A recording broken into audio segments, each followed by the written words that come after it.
Teman-temanku Shalom, berjumpa lagi dalam YouTube channel Tanya Aja Pasti Kujawab. Berikut ini kita akan menyaksikan sebuah video diskusi antara apologet Kristen, yaitu Elia Miron.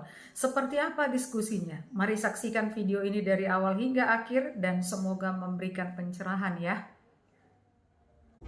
Halo, selamat malam, Elia. Ya, malam. Sebelum nanya, Kak, mau kasih tau dulu nih ke orang-orang yang di bawah supaya saya nggak dihujat dulu.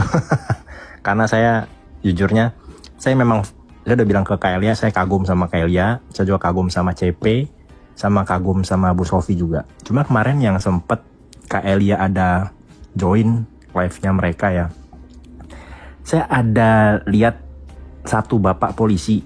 Kak Elia ingat ya?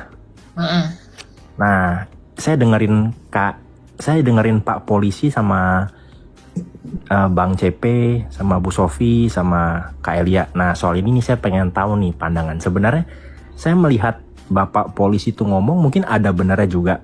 Karena memang kalau firman atau kebenaran kita coba, ini yang saya note ya, Jadi kebenaran kalau disampaikan dengan kurang cukup beradab gitu, kebenaran tersebut juga tidak tersampaikan dengan baik. Gitu, dia ada ngomong seperti itu. Tapi dari sisi Kak Elia sempat bilang perihal kalau misalnya kita mencoba untuk menginjili dengan cara seperti itu tidak akan masuk kepada mereka gitu. Nah, yang saya mau tanya Kak, yang dimaksud Kak Elia itu, saya penasaran sih, kenapa mereka bisa tidak masuk dengan menggunakan cara yang kelemah lembutan? Bukankah perjalanan Yesus di bumi itu bukankah perjalanan adi kodrati, yang mana itu mencoba untuk memberitakan kerajaan surgawi, dan kerajaan surgawi itu sendiri kan sifatnya kan adalah damai, sejahtera, dan sukacita, bukan sakit, bukan kekasaran, dan bukan kekasaran, keras atau dan lain-lain seperti itu, Kak. Ya, itulah pandangan orang yang salah tentang Yesus. Ketika Yesus berbicara dengan Farisi, menurutmu apa pandangan Farisi tentang dia? Apa yang orang-orang Farisi ketika dia menasehati orang Yahudi yang begitu banyak, yang hanya mengikuti dia karena maunya? Apakah dia membiarkan itu? Ketika dia menegur orang Farisi, bagaimana caranya Tuhan Yesus itu menegur? Dan kalau kamu katakan, bukankah dia datang adalah untuk damai? Adalah enggak. Dia enggak datang untuk perdamaian dengan manusia. Manusia dengan manusia, bukan. Dia datang memperdamaikan manusia kepada Allah. Makanya Tuhan Yesus berkata apa? Aku datang bukan untuk membawa damai. Aku datang membawa pedang. Membawa pedang itu adalah dalam pengertian penginjilan. Karena penginjilan itu akan memisahkan orang. Anak dari ibunya, bapak dari anaknya. Karena respon Injil itu hanya ya dan tidak. Gak ada abu-abu di sana. Nah, menurutmu ketika Tuhan Yesus mengatakan aku datang bukan membawa damai, melainkan membawa pedang, itu konteksnya penginjilan. Itulah pandangan orang yang salah tentang Yesus. Orang-orang berpikir kita harus lembut. Buah dari kelembutan itu ya kesesatan itu. Dia terlalu lembut, pada akhirnya kompromi. Tuhan Yesus bilang apa? Kalau ya katakan ya, kalau enggak katakan enggak. Lembut di sana itu bukan kata-katanya yang lembut, tetapi hatinya yang lembut mau menyampaikannya. Nah, masalah bapak-bapak yang mengaku polisi itu datang ke roomnya CP. Bagaimana kita kalau menyampaikan kebenaran kalau kurang beradab? Masalahnya kurang beradab yang dia maksud itu apa? Dia kan menuduh kurang beradab. Nah, sekarang kita tanya, dia mengatakan kurang beradab itu alasannya apa? Apakah kita menambah dari apa yang kita baca? mungkin maksudnya sorry Kak, dia kemarin itu memprotes soal kayak diketawain gitu, kayak diiniin kayak gitu. Jadi mungkin itu lebih ke arah attitude sih, kayak gitu maksudnya dia. Iya, maksudnya masalah ketawa dan lain-lain itu hal biasa. Tapi apa yang mereka sampaikan, CP sampaikan, Bu Sofi sampaikan, itu ada dasarnya nggak, literaturnya nggak dari mereka? Ada Kak. Atau Ada. juga, ya udah. Jadi kalau dengan membacakan itu lalu disebut tidak beradab, bukankah yang ngomong itu sebenarnya yang tidak beradab? Karena apa? Dia menghakimi tanpa pengetahuan. Nah, orang banyak menentang proyek apologetika. Waduh, apologetika itu seperti preman apa segala macam. Enggak. Menurutmu ketika Santo Nikolaus itu menampar bidat Arius, dia tidak diperkenan Yesus? Ditampar loh bidat itu. Oh, kita harus lembut-lembut. Apakah ada Athanasius ngomong begitu ke Nikolaus? Enggak. Jadi orang-orang ini mengidentikan kasih itu memang lemah lembut. Tapi lemah lembutnya itu pengertiannya apa? Tuhan Yesus marah loh. Pernah nggak dia marah? Marah. Tuhan Yesus adalah pribadi yang paling banyak berbicara tentang neraka. Ketika dia bilang kepada Farisi dalam Yohanes 8 ayat 24. Kalau kamu tidak percaya bahwa kalau dia kamu akan mati dalam dosamu. Ketika Tuhan Yesus berkata begitu, bukankah orang Farisi merasa terhakimi? Pasti. Tapi apakah kita akan menyalahkan Tuhan Yesus?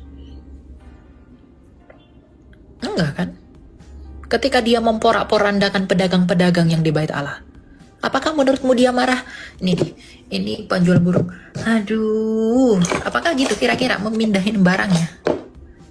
Yang dia rusak-rusak itu orang penjualan jadi sarang penyamun. Apakah dia marahnya lembut-lembut? Tidak. Ingat, Dui Natur Kristus, kasihnya, keadilannya itu beriringan, berjalan. Jadi jangan pandang Allah itu adalah kasih, tapi kamu melupakan Allah itu adalah Allah yang adil. Nah, demikian juga menghadapi kadrun-kadrun ini. Ada tempat bagi mereka di mana mereka harus ditreat dengan halus. Betul itu, harus ditreat dengan baik. Tapi ada masa seperti yang tadi, yang ngayal-ngayal begitu. Ada masa buat dia, pahamnya itu harus dihancurkan. Ditunjukkan semua dalil yang dia pahami itu. Agar dia membuka dirinya.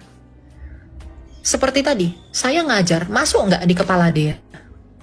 Enggak kan? Nggak masuk. Iya, nggak masuk. Nah, berarti pahamnya dia yang menyebabkan ajaran itu nggak masuk harus dirusak dulu. Nah, Bu Sofi, CP itu tugas mereka. Karena yang bisa merusak pikirannya itu adalah apa yang dia imani itu. Kayak tadi coba misalnya, saya capek ngomong terus, nggak ada yang masuk. Tapi coba dia berhadapan dengan CP, atau Bu Sofi, atau Agatha, ya, atau siapa gitu yang pinter, atau Edis, pasti langsung dibawa ke kitab mereka. Kalau mereka sampai nggak bisa jawab, mereka akan merenungkan. Artinya apa? Cara itu membuat mereka berkontemplasi, merenung. Oh iya ya, pertanyaan saya kalau diaplikasikan ke iman saya juga akhirnya jadi begini. Jadi dia akan merenung. Yang pada akhirnya ketika dia mulai merenung, dia mulai melembek. Lalu masukin pengajaran Injil. Saya ngomong setumpah sebanyak apapun, tumpah-tumpah seperti ember, itu gak akan masuk kalau orang yang seperti tadi. Gak akan masuk. Tapi kalau ajarannya ditelanjangi, harus, baru dia tahu apa yang benar. Ya, jadi diksi-diksi dia itu pun yang mengatakan kurang beradab apa segala macam, karena dia nggak terjun langsung ke dalam.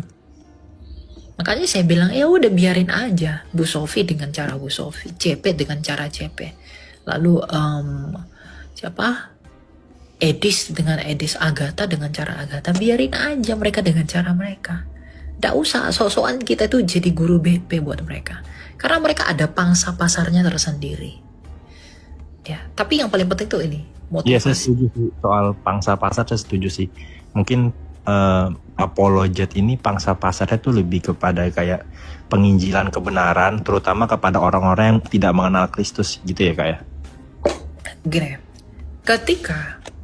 ketika kita menunjukkan betapa kotornya ajaran mereka, bukankah itu membuat syukurmu semakin bertambah sebagai orang Kristen karena kamu di dalam Kristen? Jadi tujuan kita itu bukan untuk narik orang ke dalam, enggak. Kalaupun itu terjadi, puji Tuhan. Tapi tujuan kita ini nih, membentengi orang Kristen ini. Kalau kamu dituduh begini, jawabannya begini. Kalau masih ngeyel, mirroring ke kitab mereka. Tanyain hal yang sama. Gimana jawabannya? Tuh, kan gitu. Ya tujuan kita tuh memelihara domba ini agar nggak lari dari dalam keluar. Kalau ada pun yang ikut masuk, puji Tuhan. Itu kuasa Tuhan kita. Saya nggak bisa bawa orang menjadi percaya Yesus. Itu kuasa Tuhan. Jadi jangan ada orang, wah saya udah bawa orang kepada Yesus. Enggak, itu Tuhan yang berkuasa untuk hal itu. Ya. Tetapi yang terpenting adalah motivasi yang mendasari mereka melakukan itu apa. Makanya saya bilang sama bapak itu, dia terlalu cepat menilai, dia terlalu cepat menghakimi. Makanya bahkan lebih keras saya mengatakan, pandanganmu nggak berguna. Saya mengatakan itu. Orang berkatakan, waduh Elia kamu nggak boleh begitu ngomong gitu. Saya nggak peduli, karena memang pendapat itu nggak berguna. Yang pertama, alasannya nggak jelas.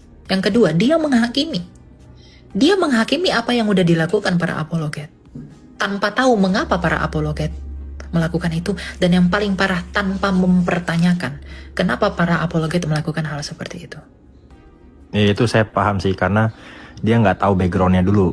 Soalnya itu dia nggak melakukan, otomatis empatinya itu dia nggak nyampe ke sana gitu. Dia nggak melakukan hal yang apologet lakukan gitu. iya. Jadi begitu. Tapi Kak, sorry ya.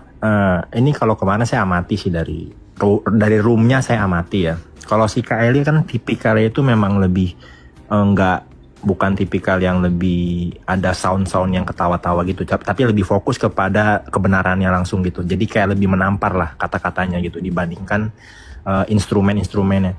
Cuman gini Kak, kemarin saya sempat lihat roomnya. Yang saya amati itu dari followernya gitu. Yang saya khawatirkan jadinya followernya ini terinfluence dengan dengan cara mereka gitu. Dan menurut Kak Elia, apakah kira-kira ini kalau kita ngomong skala makro ya, apakah ini nanti dampaknya ini adalah jadi tuh kita sebagai follower kayak saya kan followernya Kak Elia nih.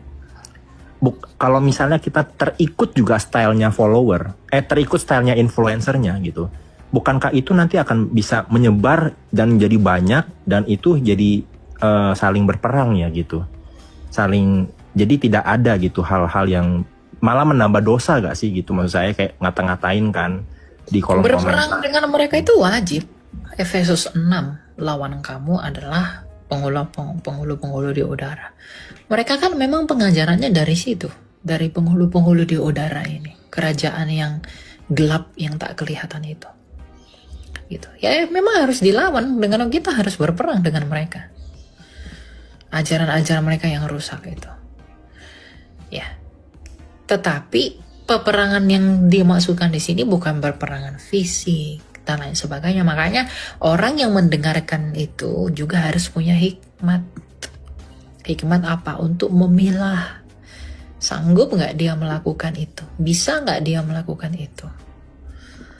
Ya, nggak ada kasus di mana karena menonton Christian Prince atau menonton Bu Sophie lalu ada orang Kristen yang berperang, yang pada akhirnya buat keributan dengan orang sebelah, misalnya orang lain. Nggak ada. Cuma bagi orang Kristen yang mendengarkan apologetika ini, itu adalah untuk memperkuat iman mereka, memupuk iman mereka, bahwa mereka harus berpikir bahwa Kristus itu begitu sempurna, sehingga ketika yang di luar Kristus itu diberitahu betapa jeleknya ajaran itu, dia semakin bangga di dalam Kristus itu. Gitu loh. Ya kita kan bersyukur kita di dalam Tuhan yang kita yang benar. Karena kalau aku di sana, waduh, aku bakal begitu. Jadi orang yang punya niat untuk ke sana jadi nggak jadi. Gitu loh. Orang kan punya intensinya masing-masing dalam pengertian apa. Orang itu bisa dipuaskan, bisa disadarkan itu dengan cara-cara tertentu. Makanya saya katakan don't judge. Jangan hakimi.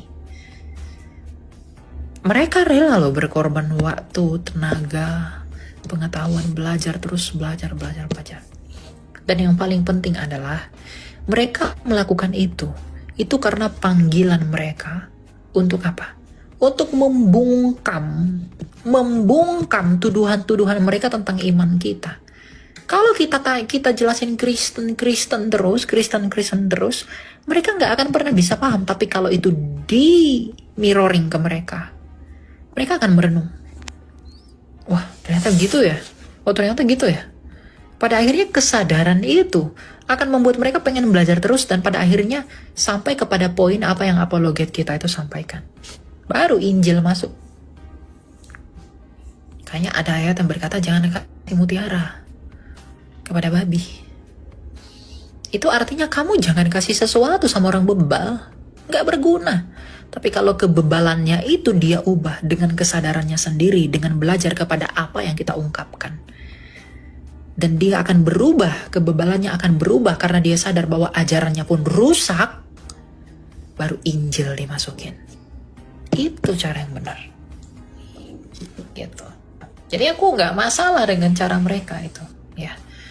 Meskipun saya dengan CP, dengan Bu Sofi banyak yang berbeda pandangan pada hal-hal tertentu. Oh, kita banyak sekali perbedaan dengan CP dan dengan Bu Sofi. Tapi mereka itu orang-orang senior. Saya baru banget ya apologetika ini. Gitu.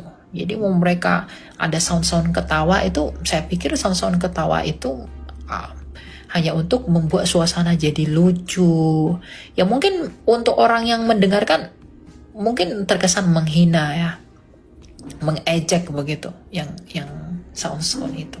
Tapi selama itu disikapi dengan baik ya saya pikir tidak masalah.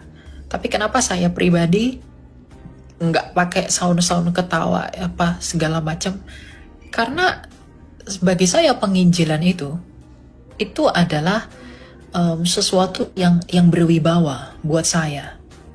Ya, mereka kan mereka memang khusus untuk memberitahu bahwa ajaran mereka ini salah. Jadi santai. Saya kan nggak pernah buka ajaran mereka. Saya nggak pernah buka kitab mereka. Saya bahas firman Tuhan terus. Ditanya ini pakai tanya ini gitu. Jadi saya nggak mau campur-campur ada ketawa karena saya punya reason untuk itu. Saya punya alasan. Karena ranah saya dengan ranah mereka berbeda. Ranah saya itu penginjilan, apologetika. Kasih tahu apa yang mereka tanya, sejawab aja. Kalau mereka kan lihat ajaran mereka, bukan di Injil itu. Gitu. Ya, jadi ya saya sih sejauh ini nggak bermasalah dengan mereka. Karena ya udah lakuin aja yang menjadi bagian mereka. Tuhan juga yang menuntun mereka untuk melakukan itu. Gitu. Nah, ini sih sangat menghargai saya sih. Memang jarang ada orang yang seperti itu, apalagi berani mati ya. Bisa dibilang kayak berani untuk itu kan resikonya tinggi sekali gitu. Memang nggak. Makanya saya bilang sama Bapak kemarin, dia datang menjadi penasehat yang tak dibutuhkan di saat orang rela mengorbankan nyawanya demi Kristus, sedangkan dia tidak melakukan hal yang sama. Tapi dia terlalu mudah untuk ngejudge. Itu yang saya nggak suka dari Bapak itu. Mau dia polisi kayak apa kayak saya nggak peduli. Gitu. Karena dia nggak tahu apa yang kita lakukan. Mau dia enak-enak makan-makan dengan pekerjaan dia. Tapi kita kan nggak begitu. Ya, jadi memang gaya saya meskipun ya saya membela CP dan Bu Sofi itu bukan karena saya serupa dengan mereka. Kalian tahu cara saya dengan CP dan Bu Sofi itu sama sekali tidak sama. Cara kita tuh beda banget. Ya. Saya dengan mereka tuh beda sekali. Tapi saya pun yang berbeda dengan mereka, saya nggak mau menghakimi mereka. Kalau Anda sering mengikuti roomnya dia, CP dengan juga Bu Sofi, ada berapa banyak orang dari sebelah itu yang pada akhirnya sadar dengan ajaran mereka yang sesungguhnya berkat apa yang mereka jelaskan itu. Satu jiwa aja berharga loh. Ini masalahnya bukan satu jiwa. Banyak yang pada akhirnya mengerti, pada akhirnya sadar dengan ajaran mereka ternyata memang seperti itu. Nah ini yang perlu dibenahin lagi. Nah orang-orang yang sudah dirusak begini, doktrinnya, itu dikasih ke orang-orang seperti saya. Memang yang khusus pengajar-pengajar.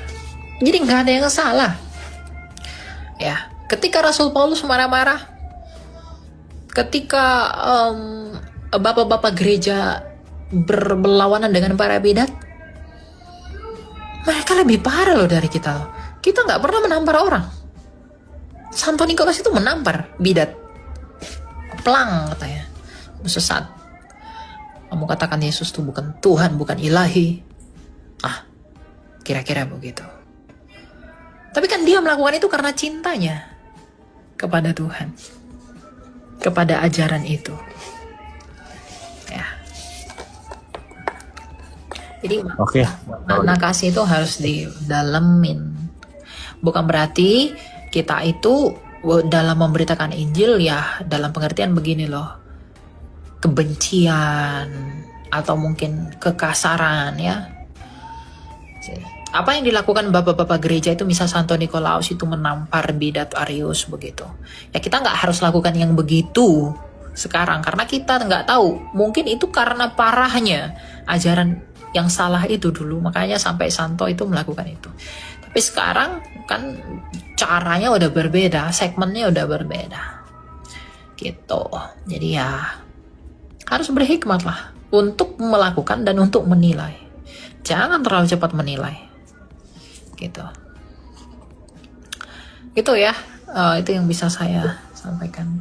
Yap, kayak lihat. Soalnya kemarin juga lagi menikmati sih memang. Tapi tiba-tiba pas Pak Polisi itu masuk, saya lihat jadi kayak ini orang ada benernya juga gitu. Jadi kayak penasaran aja, pengen tahu dua sisi gitu.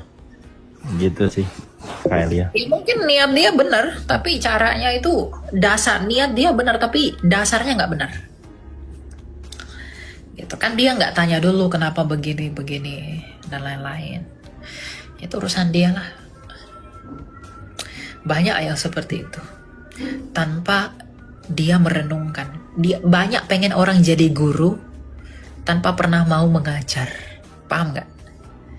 Jadi banyak orang pengen jadi guru, pengen kelihatan jadi guru, tapi nggak pernah mengajar. Nah itu kayak gitu tuh. Dia mengajari orang yang sudah mengajar. Gitu loh. Itu salah. Ya, kalau saya bukan orang anti kritik ya, teman-teman. Saya punya om, saya punya papa, saya punya mama, saya punya Pak Tong, pendeta. Saya punya banyak orang yang selalu menasihati saya. Harus begini, coba lebih begini lagi. Saya terima tuh semua. Makanya kemarin waktu Cynthia, om saya bilang dan tante saya bilang, kamu itu udah banyak berubahnya dari yang dulu. Caranya gitu. Udah mulai lebih baik dari yang dulu-dulu. Kalau dulu-dulu itu kamu masih sempat gerem atau apa. Sekarang udah beda. Gitu. Saya selalu menerima hal-hal yang memang baik buat saya. Tapi kalau yang seperti itu, patentengan langsung mengkritik tapi alasannya tidak jelas, ya tidak bisa lah. Ya, saya bukan orang anti kritik. Bahkan sama Bu Rita Wahyu loh. Saya chat kemarin dengan beliau, saya bilang, Bu, kalau saya ada kesalahan dalam pengajaran, tolong koreksi saya.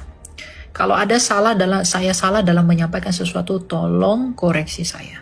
Bu Rita bilang apa? Siap ya.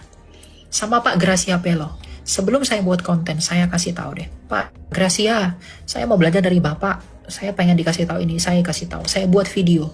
Videonya begini ini Pak, saya kasih videonya. Kira-kira ada yang salah nggak? Ada yang salah, kamu tarik tuh videonya. Saya tarik video saya hapus, saya buat lagi yang baru. Itu karena saya mau belajar dari mereka. Bukan merasa benar sendiri. Jadi kalau saya buat sesuatu, itu saya sudah tanyakan dulu kepada orang-orang yang lebih senior dari saya.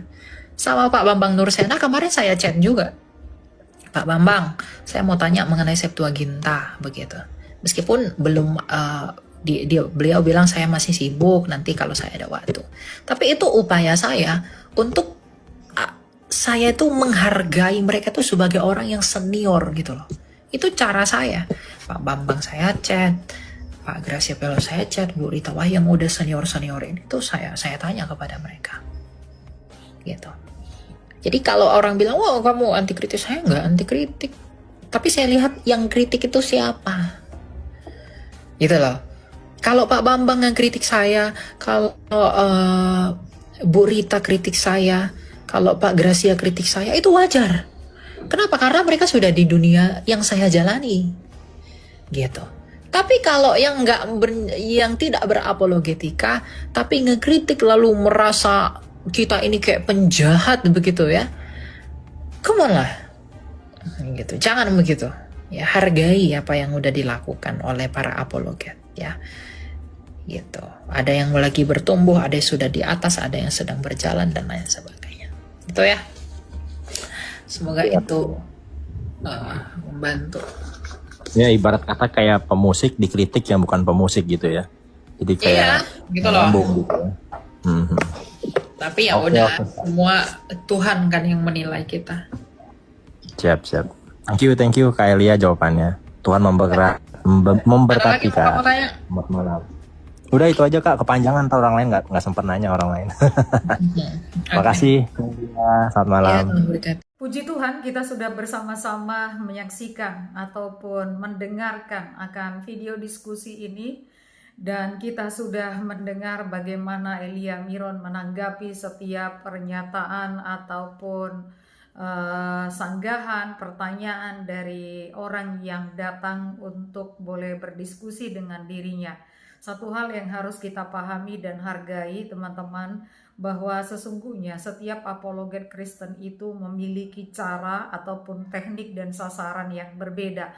Jadi mari setiap kita orang Kristen bisa menghargai dan bisa mendukung agar melalui mereka orang-orang Kristen bisa bertambah wawasannya di dalam pengertian, di dalam pengenalan berbagai ajaran kitab suci, dan dalam hubungannya dengan keyakinan orang lain, sehingga dengan wawasan yang semakin luas, pengetahuan yang semakin baik akan membuat teman-teman semua semakin kuat dan teguh di dalam iman masing-masing untuk mempertahankan iman yang benar, iman kepada Tuhan Yesus Kristus.